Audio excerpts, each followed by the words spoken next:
السلام عليكم ورحمة الله وبركاته. ازيكم حبايبي؟ عاملين ايه؟ رجعت لكم النهارده بقى، ومش بوصفه، لا بالغدا بتاعنا. هنشارك معاكم الغدا بتاعنا. انا بعمل ايه دلوقتي؟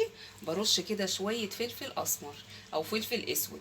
بصوا بقى يا حبايب قلبي، علشان الفراخ بتاعتكم كده تبقى واو وريحتها كده ما شاء الله بقى.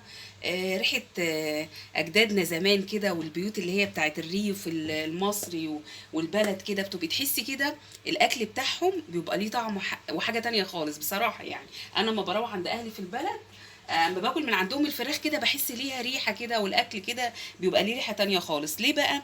اي نوع طير، حمام، فراخ، بط، اي حاجه، رومي، شويه فلفل اسود كده بعد ما تحمريه وتيجي رشاه، هتدعي لي والله من الريحه. بصوا ريحه يعني انتوا طبعا شايفين بس مش شامين. وعملنا بقى شويه محشي كده. واقول لكم تركايه كده بسيطه خالص لما تيجوا تعملوا المحشي. بعد ما تحمروا الفراخ في الماده الدهنيه اللي عندكم، هاتوا معلقتين كده من السمنه او من الزيت اللي بتحمروا بيه، والمحشي كده على وشه وانتوا بتسووه، وتيجوا حاطين، يبقى ليه لمعه كده وطعم. بص هدوق معاكم بقى، بيبقى طعمه كده ما اقولكوش يا جماعه بقى، حاجه ما شاء الله، الله اكبر، يعني روعه.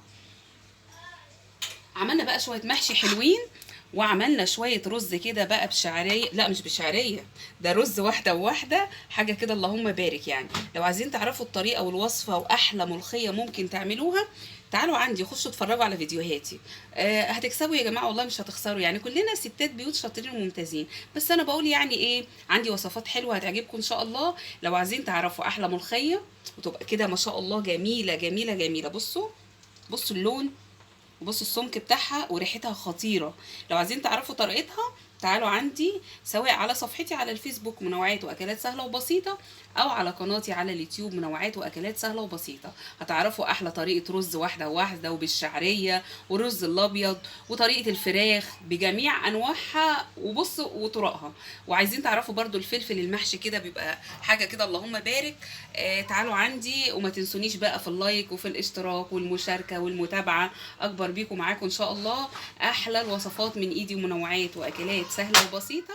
يا رب الوصفات ان شاء الله لما تدخلوا تعجبكم. وقبل اي حاجه لازم تصلوا على النبي عشان ناخد الثواب مع بعض. اللهم صل وسلم وبارك على سيدنا محمد. والسلام عليكم ورحمه الله وبركاته.